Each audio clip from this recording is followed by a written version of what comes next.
बहुत समय पहले की बात है। किशनपुर गांव में रमेश नाम का एक गरीब लकड़हारा रहता था। वह बहुत मेहनती व ईमानदार था। रमेश प्रतिदिन जंगल जाता और वहां से लकड़ी काटकर उन्हें बाजार में बेचता था। लकड़ी काटकर जो धन मिलता था उसी से उसका गुजारा चलता था। सुनो जी, तुम कोई और काम क्यों नहीं करते हो? इससे हमारा सही से गुजारा नहीं होता है। क्या करूं?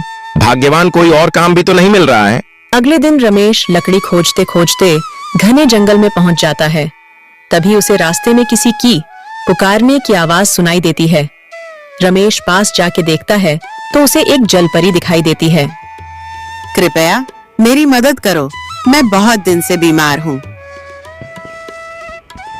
लेकिन मैं भला तुम्हारी मदद कैसे कर सकता हूँ? तुम तो एक जलपरी हो। इसी जंगल कुछ मील दूर एक गुफा है। उस गुफा के अंदर एक जादुई गुलाब के फूल है। उसे लाकर मुझे दे दो, जिससे मैं ठीक हो जाऊंगी। रमेश जलपरी की बात मानकर उस जादुई गुलाब की तलाश में चल देता है। कुछ समय चलने के बाद वह उस गुफा के पास पहुंच जाता है। रमेश गुफा के अंदर जाता है। जैसे ही रमेश फूल तोड़ने वाला होता है, तभी उसमें से एक जिन निकलता है। मूर्ख मानव, तुम यह जादुई फूल नहीं ले जा सकते जब तक तुम मेरे 2 प्रश्नों के उत्तर नहीं दे देते।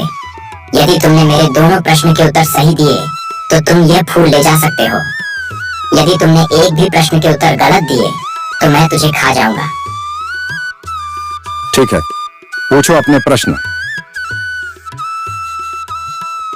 पहला प्रश्न, वह कौन है जिसके पास कभी तो दर्जन कपड़े होते हैं और कभी एक भी नहीं होता है? वॉशिंग मशीन है। कभी इसके पास ढेर कपड़े होते हैं और कभी एक भी नहीं होते। बिल्कुल सही उत्तर। दूसरा प्रश्न, वह क्या है जो है तो सोने की मगर सोने से भी सस्ती है?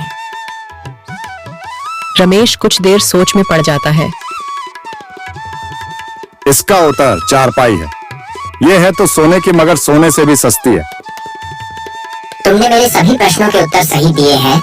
अब तुम यह फूल ले जा सकते हो। यह कहकर जिन वहां से चला जाता है। रमेश फूल लेकर सीधे जलपरी के पास जाता है।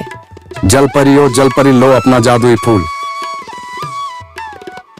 जलपरी रमेश को मदद के बदले में उसे सोने के उपहार देती है और वहां से चली जाती है। रमेश उन सोने के सिक्कों से अमीर हो जाता है। फिर वह अपना जीवन हंसी खुशी से गुजारने लगता है।